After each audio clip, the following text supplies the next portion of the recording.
You to a guy who's not on the air for this particular reason, but I find it amazing because this was a time in 2001 where everybody was, I think, on the same page. For a minute there, we were like, oh, wow, look at the evil Chinese empire as they force one of our planes down and then steal all of the stuff in it. And if you remember right, the guys on that plane were real heroes. They dismantled everything they could, tried to destroy as much as they could before the Chinese got onto the plane. And really, it was quite an ordeal. The lieutenant that was on that plane is Shane Osborn. He is now running for the U.S. Senate in Nebraska, and he's with us now. How are you, Shane? Great, Glenn. Thank you for having me. You bet. First of all, can we just start there? Okay. What was that ordeal like? Well, it was a rough 12 days, it cut the Chinese pilot that was harassing us. It cut him in half and killed him, and tore through our wing, tore our nose off. We were inverted for almost 8,000 feet, almost 2 miles upside down. I mean, this is a big airplane with 24 people on board, and so, I always tell people, what's being a good Navy pilot have to do with being a good U.S. Senator? Not a lot, but at least I don't give up, and I think leadership matters. And when you're 26 years old and you're in charge of your crew and you're taken off at gunpoint and kept awake for almost 7 straight days in a chair, you find out what you're made of and how important your faith is to you, and you put your crew first, and that's what we did. So, did you ever have any doubt that the United States of America would have your back and that you would get out of there? Absolutely not. I mean, they did tell me, there were some scary times where my new name was Master Spy, and they told me I was going to prison as a murderer and a spy, and that, my crewmates are going to start disappearing one at a time if I don't start answering questions. And you believe them. This is the Chinese. They're not intimidated by us in any way, shape, or form. But at the same time, you always have that faith that keeps you going, knowing that America's not going to let you down. And that's what keeps men and women fighting. So how do you think, as a guy who's been in that situation, what message did Benghazi send to our military? A really, really bad one. This is much bigger than 4 lives, and that's horrible enough. When you're sitting in that chair, when you're fighting in that firefight to the very end, it's that thought that there's no way you can let the brother or sister next to you down, and there's no way that America's going to leave you hanging. We go through great pains to make sure we bring everybody home. And when you do something like this, it doesn't only hurt the military, but it sends a very weak signal to the rest of the world. To let an ambassador go down, and those other men that fought to the very end, it's disgusting. All right, so Shane, I want to talk to you about a few things. You've been endorsed by FreedomWorks, and you're running for the open U.S. Senate seat there. Yes. I've heard from many friends and a lot of people that you are really fantastic, and this is the first time we've had a chance to talk. So let's start at the beginning. Sure. You've been tied to a chair by the Chinese. What are you, crazy? This is going to be worse. Why would you go to Washington? We have a saying in the Navy that many men and women have given their lives for, not on my watch. And that's exactly why I'm running, not on my watch. It's why I extended my tour and volunteered later that year when September 11th occurred and flew some of the initial combat missions in Afghanistan. It's when I got out of the Navy in 2005. I ran as a state treasurer in Nebraska. For the same reason. I want to give back. This country is worth it. I grew up raised by a single mom who worked 3 jobs, and she ran the veterans home, and those veterans taught me the true meaning of service above self, and I'm keeping promises I made to the Lord when I was sitting in China, and I intend to keep doing that. And so we have to fight for our country. The least we can do is have people in Washington, D.C. that will put the country first like our men and women in uniform do every single day. That's the least we can expect, right? I think you just answered the soul question, but how's your soul? The soul is good.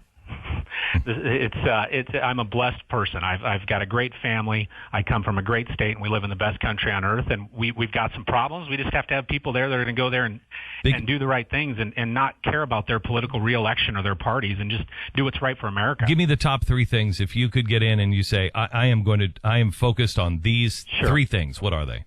First and foremost, as you well know, the debt. It's unsustainable. When I was state treasurer, I actually cut government. I shrunk my budget 12%. I've reduced staff 28%. How many candidates have you ever interviewed that can tell you that they actually shrunk government? I've done it, and I know it's tougher out there in Washington, D.C., but Nebraskans and Americans realize we have to live within our means. It's the only way we can leave this country better off than we received it, and we don't want to be the first generation not to do that. Number 2, as I travel around our state of Nebraska, I put on over 40,000 miles, and I can tell you it's the regulators that are killing this economy. It's even worse than the tax code, which needs fixed, obviously. The regulators, if we could get them out of the way and work towards North American energy independence, the jobs created, the millions of jobs, the infrastructure, the diversified energy portfolio we have here, it would be huge. It would be a huge boom to our economy. So you're obviously for the Keystone oil pipeline. And I have been. I've been speaking at pro-Keystone rallies around the state for 4 or 5 years. It's been a while since I've kind of been into this, but I would imagine that's not popular with some of the power players there, because if I remember right, wasn't Warren Buffett against it because he was buying the railroad, and he wants everything done on the railroad, and he's kind of popular in your state, or powerful. His politics aren't real popular in our state. Warren Buffett's done a great job and at Berkshire Hathaway, but his politics aren't necessarily. And so all I know is that the pipeline needs to get built. It's ridiculous. It's the most over-engineered, safest pipeline ever built. It's going to create jobs. My hometown of Norfolk, Nebraska, just got a plant that's going to open up. Tejas Tubulars opening up a plant with 200 jobs. In my little 20,000, that's a huge impact. And so this is what we need. We need to create the jobs. And if we get more people, Glenn, back in the workforce and back, with a skin in the game, so to speak, paying taxes, then they'll start paying attention to what their government's doing to them. And so I think it's incredibly important. My third point is keeping our promise to veterans. We're not doing it. We're chewing our men and women up, sending them on 4 or 5 deployments. I formed a foundation here in Nebraska that helps fund PTSD clinics. But I back in 2009, I led the AFP rallies around the state against Obamacare, and I said the same thing then as I say now. It's failing miserably. We're all seeing it. That's why he's delaying the business mandate. It's going to crumble under its own weight, and what they want in the end game is government-run, socialized medicine. And if you want to see how that works, we don't need to go to Europe. We don't need to go up north to Canada. Just go down to the local VA. It's the largest healthcare system in our country, and it's completely government-run. And there are veterans dying every day because they can't get access to healthcare. They keep throwing more money at the VA. It doesn't work. Guys and gals coming back, getting out, it's taking them 12 to 24 months just to get processed through. And that, if we treat veterans this way with government-run healthcare, how do you think they're going to treat the average citizen? Well, I think what is happening right now in our country with our veterans is absolutely shameful. I haven't said this yet on the radio, but I promised myself, if we're going to do this, we are not going to treat our veterans the way we did in the Vietnam War. We're not going to call them baby killers and everything else. But I was so concerned about making sure that we don't call our veterans baby killers, that we have become the 1960s generation. When they come home, they're chewed up by the system, and we abandoned them. And it's wrong. We are doing we have become everything we despised from the 1960s. Yeah, we just don't call them the names. Right. Just different. The unemployment rates there, the families that are being broke up with, the visible and invisible scars, the Ryan budget. The Ryan Murray budget, that they kick the can down the road. They don't do anything to get our spending in order, and they take it out on the backs of veterans. And it's just despicable. And what you're seeing now with, how many times are we going to have to keep making the same mistakes in history with this extreme downsizing of the Army? Yes, there's waste in all aspects of government, including the Department of Defense. But we have to protect the warfighters, and we have to make sure we have the force that can answer the call. And we did this after World War I, World War II, and then we got into Korea, and we did it with Vietnam. We keep repeating the same mistakes over and over, and this is not the way we want to go. You don't need to have the government do it.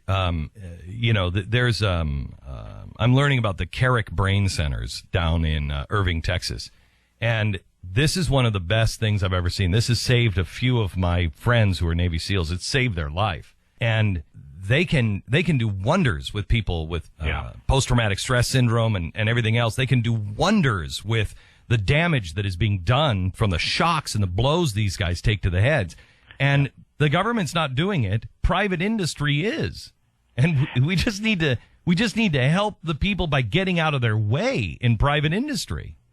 Absolutely. I'm an entrepreneur. I started, when I finished my term as treasurer, I started 3 businesses. One of them I'm proud of is a financial services firm where we hire disabled vets coming back from the war on terror and try to help them give not just a job but a career. And I've seen firsthand the government, FINRA, coming in and just tying you up and holding you up and auditing. They audited us 2 months before we'd even open up the doors. We hadn't executed a transaction, and they did a 2-month audit. This is the kind of thing that's killing this economy. The government doesn't create jobs.